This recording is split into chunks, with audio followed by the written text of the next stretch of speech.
The Bengali টিউশনে তোমাদের সকলকে স্বাগত। আমি শুভময়। আজ তোমাদের সুভাষ মুখোপাধ্যায়ের লেখা আমার বাংলা যে গল্পগুচ্ছটি তোমাদের রয়েছে, সেখানে তোমাদের 4টি অধ্যায় তোমাদের সিলেবাসে রয়েছে। সেই 4টি অধ্যায়ের মধ্যে ধরো মেঘের গায়ে জেলখানা, ছাতির বদলে হাতি, গাঢ় পাহাড়ের নিচে, তারপর এই বিভিন্ন জিনিসগুলি যেগুলি আছে, তো সেগুলি নিয়েই আজকে এই ভিডিওটি তৈরি করা। তোমরা সকলেই জানো এখান থেকে তোমাদের বড় প্রশ্ন আসে, এবং এই বড় প্রশ্নটি 14 এবং 15 নাম্বার যে নাম্বারটি রয়েছে তোমাদের, সেই 14 এবং 15 নাম্বারে আসে। মানে আমি এইটি কোশ্চেনের সিকোয়েন্স অনুসারে বললাম, তোমাদের 14 এবং 15 নাম্বারেই এই আমার বাংলা থেকে প্রশ্ন থাকে। তো সেই জন্য তোমাদের কথা ভেবেই আজকে এই ভিডিওটি আমার তৈরি করা। এই ভিডিওতে থাকবে এই 4টি অধ্যায় থেকে কিছু বাছাই করা প্রশ্ন উত্তর, এবং এই বাছাই করা প্রশ্ন উত্তরগুলো তোমরা যদি ভালোভাবে অনুশীলন করো, তাহলে তোমাদের পরীক্ষায় উত্তর লিখতে ভীষণ সুবিধা হবে। আমি এই 4টি অধ্যায় থেকে কিছু বাছাই করা প্রশ্ন উত্তর আজ তোমাদের সামনে উপস্থিত করব। চলো তাহলে শুরু করছি। তার চেয়ে বাজনা বেশি। পাঠ্যাংশ অবলম্বনে বাক্যটির অর্থ বিশ্লেষণ করো। উত্তর দেখো, সুভাষ মুখোপাধ্যায় তার আমার বাংলা গ্রন্থে ছাতির বদলে হাতির রচনাংশে গাঢ় পাহাড়ের অধিবাসীদের জমিদারি শোষণের নানা ধরন ও তার প্রভাব সম্পর্কে আলোচনা প্রসঙ্গে এই উক্তি করেছেন। খাজনার চেয়ে বাজনা বেশি প্রবচনটির অর্থ উপলক্ষ অপেক্ষা আড়ম্বর বেশি। জমিদাররা এখানকার প্রজাদের দণ্ড মুণ্ডের নিয়ন্ত্রক।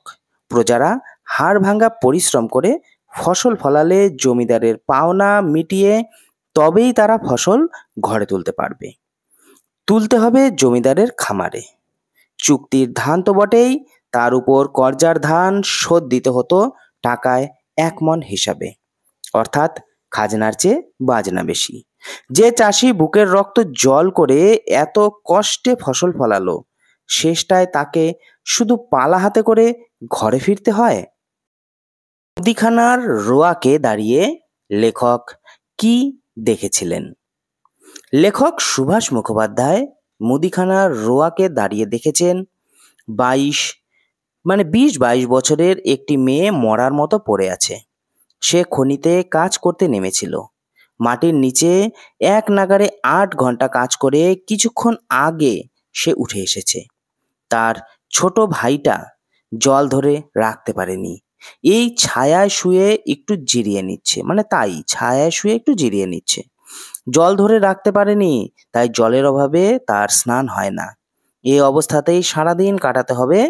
কয়লা মাখা শরীর নিয়েই সন্ধ্যাবেলা আবার খাদে নামতে হবে। এছাড়াও জেলখানায় একদল অভিজাত শ্রেণীর কয়েদি আছে। এরা কারা? কোন জেলখানায় তারা বন্দী?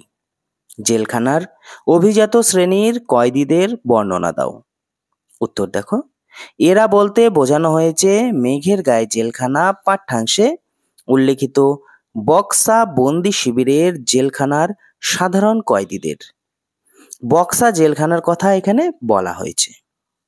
বক্সা বন্দি শিবিরে অভিজাত শ্রেণীর কয়েদিদের জীবনযাপন ছিল আলাদা। এরা বড় লোকের এবং বড় ঘরের ছেলে, বংশও ছিল বনেদি বংশ। এদের কাজের ধরনগুলি ছিল আলাদা। কেউ খাবার জিনিসে বিষ মিশিয়ে বিক্রি করত, কেউ জাল নোটের কারবার করত, কেউ বা ব্যাংকের লাখ লাখ টাকা চুরি করেছে। এত কিছু করেও তারা ভদ্রলোকের মতো বুক ফুলিয়ে ঘুরে বেড়ায়। এদের প্রভাব বেশি থাকার জন্য কর্তামহল এদের আপনি আজ্ঞে করে। সাধারণ চোর ছেঁচড়ারা এদের সম্মান জানায়। এরা কেউই সাধারণ চোরের মতো ট্রামে বাসে চুরি করেনি। ব্যাংকের টাকা চুরি করে হাজার হাজার গরিব বিধবার সংসারকে পথে বসিয়েছে। সামান্য চোরের মতো চুরি দেখিয়ে হাত থেকে টাকার থলি চুরি করেনি। এরা সব স্কুল কলেজে পড়া, পেটেও টান পড়েনি কোনোদিন। শত সমগ্র সাধারণ পরিবারকে পথের ফকির করে দিয়েও জেলে গিয়ে তারা সুখে আছে। ক্যাংমান বুঝতে পারে এবার সে ইঁদুর কলে পড়েছে। আলোচ্য অংশটি কার লেখা, কোথা থেকে নেওয়া হয়েছে, কিভাবে সে বুঝতে পারল ইঁদুর কলে পড়েছে? উত্তর দেখো, আলোচ্য অংশটি সুভাষ মুখোপাধ্যায়ের লেখা ছাতির বদলে হাতি রচনাংশ থেকে নেওয়া হয়েছে। হালুয়াঘাট বন্দরে গাঢ় পাহাড়ের নিচের এক গা থেকে চ্যাংমান নামে এক চাষি সওদা করতে এসেছিল। সওদা করে ফেরার সময় প্রচণ্ড বৃষ্টিতে সে আটকে পড়ল। এরপর সে তখন বন্ধকি তেজারতির কারবারি মনমোহন মহাজনের দোকানের ঝাঁপির নিচে আশ্রয় নেয়। চ্যাংমানের দুরবস্থা দেখে মহাজন করুণার অবতার হয়ে কলকাতা থেকে কিনে আনা তার একটা নতুন ছাতা চ্যাংমানকে দেয় এবং ভরসা দিয়ে বলে সুবিধা মতো পয়সা শোধ করতে। এরপর যতবারই চ্যাংমান হাটে গিয়ে মনমোহনকে ছাতার দাম মিটিয়ে দেওয়ার অনুরোধ করে, ততবারই মনমোহন মহাজন নানা অজুহাতে তাকে ফিরিয়ে দেয়। প্রতিবারই তাকে বলে, আহা অত তাড়া কিসের, সে দিওক্ষণ পরে। এভাবে কয়েক বছর কেটে যায়। চ্যাংমান ধারে ছাতি কেনার কথা ভুলেও যায়। তারপর হঠাৎ একদিন হাটবারে মনমোহন চ্যাংমানকে পাকড়াও করে বলে, কি বাছাধন, বড় যে পালিয়ে বেড়াচ্ছ, পাওনা মিটিয়ে দিয়ে যাও। তখনই চ্যাংমান বুঝতে পারে এবার সে ইঁদুর কলে পড়েছে। জমিদারের অত্যাচারের বিরুদ্ধে চাষিরা কিভাবে প্রতিরোধ ব্যবস্থা গড়ে তুলেছিল? উত্তর দেখো, জমিদারের অত্যাচার সহ্য করতে একদিন তাদের দেওয়ালে পিঠ ঠেকে যায়। তারা জমিদারের অত্যাচার সহ্য না করে তার বিরুদ্ধে রুখে দাঁড়ায়। নোয়াপাড়া আর দুমনাকুড়া, ঘোষপাড়া আর ভুবনকুড়ায় বিরাট তল্লাটে ডালু চাষিরা আজ জেগে উঠেছে। তারা আর জমিদারের খামারে ধান তুলবে না। ধান তারা তোলেও নি, পুলিশ কাছারিও কিছু করতে পারেনি। ফলে জমিদার হার মেনেছে। জমিদারকে টঙ্ক দিতে গিয়ে চাষিরা ফকির হয়। কিভাবে চাষিরা ফকির হয়? টঙ্ক শব্দের অর্থ টাকা। এখানে খাজনা অর্থে এই শব্দটি ব্যবহার করা হয়েছে। চাষিরা প্রচণ্ড পরিশ্রম করে ফসল ফলায়। ধান কাটার সময় বাড়ির মেয়ে পুরুষেরা কাস্তে নিয়ে মাঠে যায়, ধান কেটে খামারে নিয়ে যায়, আর সঙ্গে সঙ্গেই জমিদারের পাইক বরকন্দাজেরা তাদের পাওনা গন্ডা আদায় করতে ছুটে আসে। ফলে বেশিরভাগ ফসলই চলে যায় জমিদারের হাতে। চাষিদের বেশি কিছু থাকে না। এভাবেই তারা ফকির হয়। ঘর তো নয়, অন্ধকূপের মতো ছোট ছোট পায়রার খোপ। কে কাদের ঘরের কথা বলেছেন? এই ঘরগুলির যে বর্ণনা লেখক দিয়েছেন তা লেখো। লেখক সুভাষ মুখোপাধ্যায় পাতালপুরীর রাজ্যর রচনাংশে বালতরিয়া কুলি কামিনদের বস্তির ঘরগুলির কথা বলেছেন। লেখক নিজে রেল লাইনের ধারে কুলি কামিনদের বস্তিগুলিকে প্রত্যক্ষ করেছেন। তিনি দেখেছেন এদের ঘরগুলি অন্ধকূপের মতো ছোট ছোট পায়রার খোপ। যেমন অস্বাস্থ্যকর তেমনি নোংরা একটি মাত্র দরজা।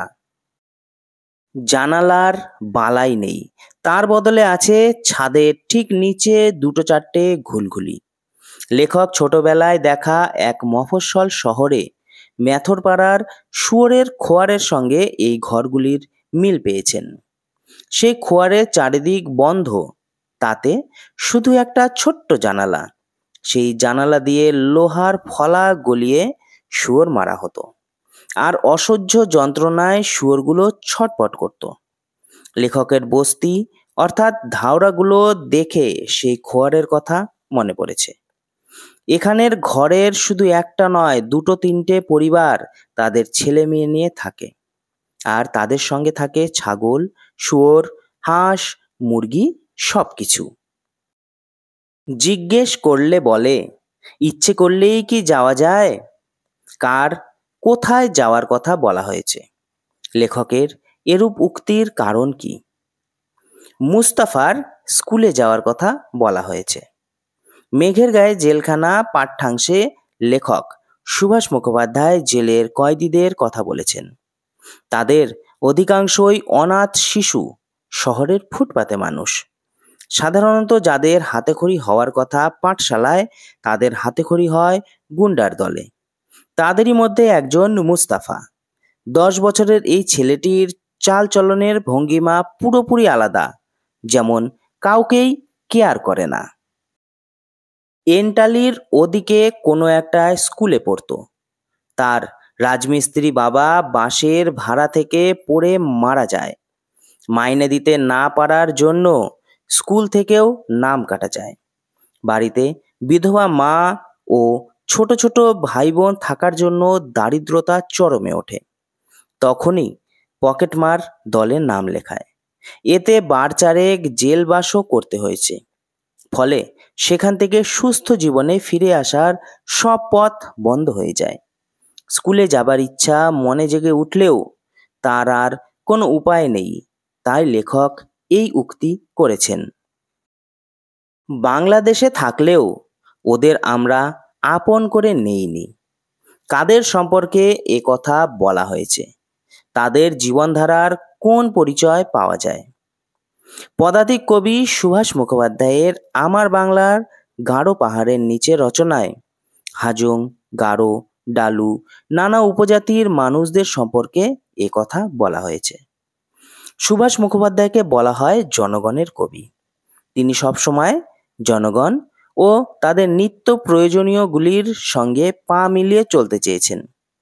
তিনি গারো পাহাড়ের নিচের রচনাংশে আমরা সেখানকার অধিবাসীদের এক কঠিন সংগ্রামী জীবনের ছবি তুলে ধরেছেন। গারো পাহাড়ে দরিদ্র মানুষেরা অত্যন্ত পরিশ্রম করে জীবনযাপন করে। তারা আমাদের মতোই হাল বলদ নিয়ে চাষ করে। গারোদের ঘর দূর থেকে চেনা যায়। মাচা করে ঘর বাঁধা, মাচার উপরেই শোয়া, রান্নাবান্না, হাঁস মুরগি পাশেই তাদের অবস্থান। এখানকার হাজং, গারো, কোচ, ডালু, মারগান প্রভৃতি জাতির মধ্যে হাজংরাই সংখ্যাধিক। চাষবাসে তাদের জুড়ি নেই, অর্থাৎ তারাই হলো চাষবাসের পোকা। তবে ধান ক্ষেত দেখলে সেটা বিশ্বাসযোগ্য হয়। শুধু ধান আর ধান, একটা সীমাহীন নীল সমুদ্র যেন আহ্লাদে হঠাৎ সবুজ হয়ে গেছে। এত ফসল প্রাচুর্যের মধ্যে এখানকার মানুষের শান্তি থাকে না। লেখক জানিয়েছেন, মাঠ থেকে যা তোলে সবটাই ঘরে থাকে না। দুষ্ট শনির পাইক বরকন্দাজরা এসে সবকিছু কেড়ে নেয়। তাই প্রজারা গোরাচাঁদ মাস্টারের নেতৃত্বে প্রতিবাদ করে। সেই প্রতিবাদ একসময় বিদ্রোহের রূপ পায়। গারো সম্প্রদায়ের দুঃসহ জীবন সংগ্রামের কাহিনী লেখক এখানে তুলে ধরতে সচেষ্ট হয়েছেন। সান্তালবাড়ি এলাকার ছেলে মেয়েদের সম্পর্কে যা জানো লেখো। মেঘের গায়ে জেলখানা রচনাংশে লেখক মোটর ইঞ্জিনে করে বক্সায় যাচ্ছিলেন। সান্তালবাড়িতে আসার পর জানতে পারেন ইঞ্জিন আর যাবে না। ওখান থেকে বক্সা আরও 2 মাইল। সঙ্গে থাকা ভারী ভারী বাক্স বিছানাগুলো বয়ে নিয়ে যাওয়ার জন্য ভুটিয়া ছেলেমেয়েরা চলে আসবে। তাদের পরনে ছিল ময়লা আলখাল্লা, কাঁধে ক্যানেস্তারা টিন। বয়স হবে 3-4 বছর করে। হাড় লিকলিকে, শরীরের মধ্যে শুধু পায়ের ডিমগুলো যা একটু মোটা। ছেলে মেয়েগুলি বাড়ি পাহাড়ের অনেকখানি উঁচুতে, ছোট ছোট গায়ে। দুনিয়া টাকার বশ বলতে কি বোঝানো হয়েছে? সুভাষ মুখোপাধ্যায়ের আমার বাংলা গ্রন্থে মেঘের গায়ে জেলখানার রচনাংশে বক্সার জেলে বন্দি সর্দার গোছের কয়েদিদের প্রসঙ্গে আলোচ্য উক্তিটি করা হয়েছে। লেখকের কথায় বক্সার জেলের বন্দীদের জীবন আরামের নয়। জেলের কয়েদিদের বিনা মজুরিতে উদয়াস্ত পরিশ্রম করতে হয়। যারা সর্দার গোছের কয়েদি তারা এখানে যাবতীয় সুযোগ ও সুখের জীবন বেছে নেয়। যাদের পয়সা আছে জেল তাদের হাতের মুঠোয়। জেলে এসেও তারা দল পাকায়, গলার শীষের বল দিয়ে টাকার থলি বানিয়ে সেখানে তারা পয়সা রাখে।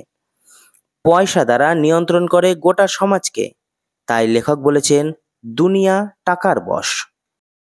ততক্ষণে তোমাকে ছেকে ধরেছে ময়লা আলখাল্লা পরা একদল ভুটিয়া ছেলে মেয়ে। লেখক এই ছেলে মেয়েদের যে বিবরণ দিয়েছেন তা লেখো।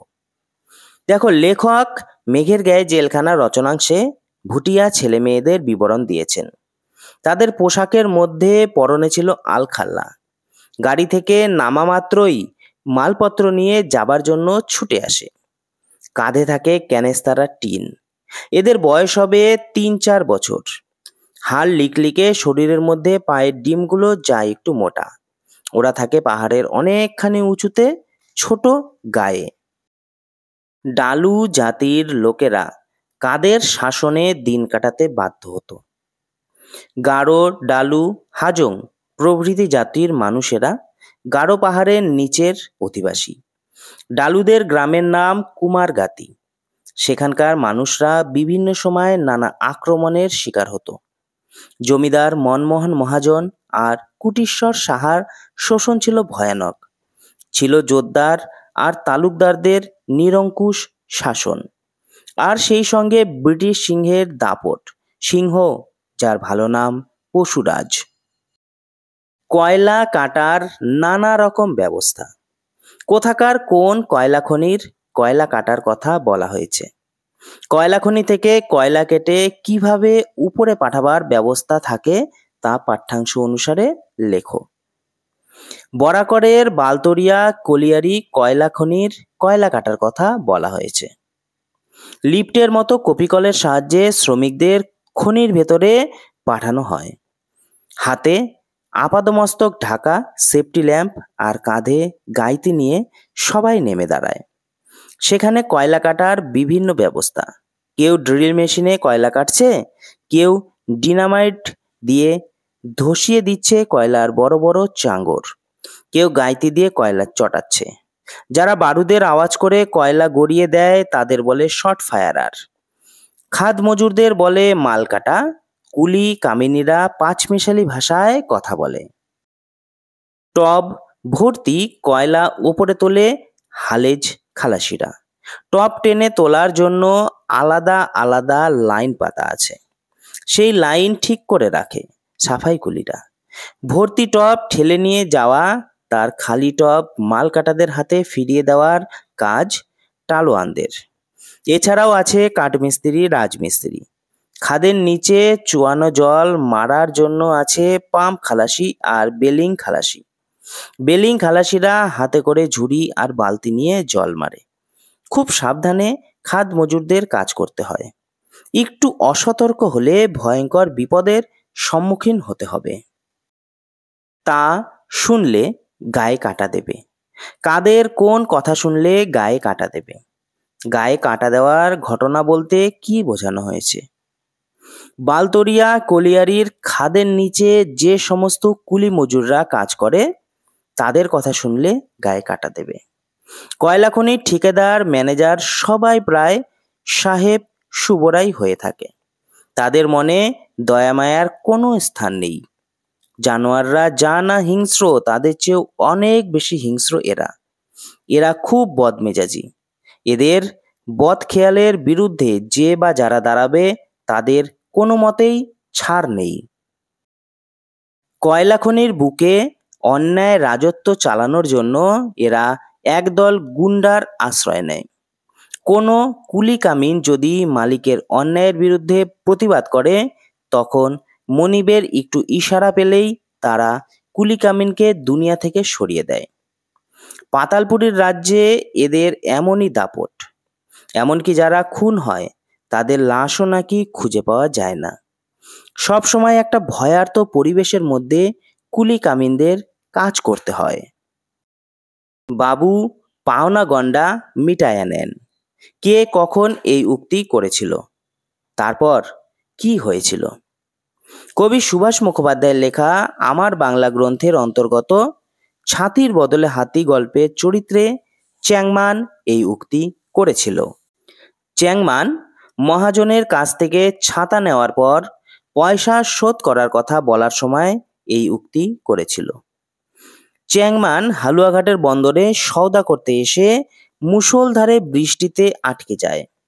সে তখন বন্ধকি তেজারতির কারবারি মনমোহন মহাজনের দোকানের ঝাঁপির নিচে আশ্রয় নেয়।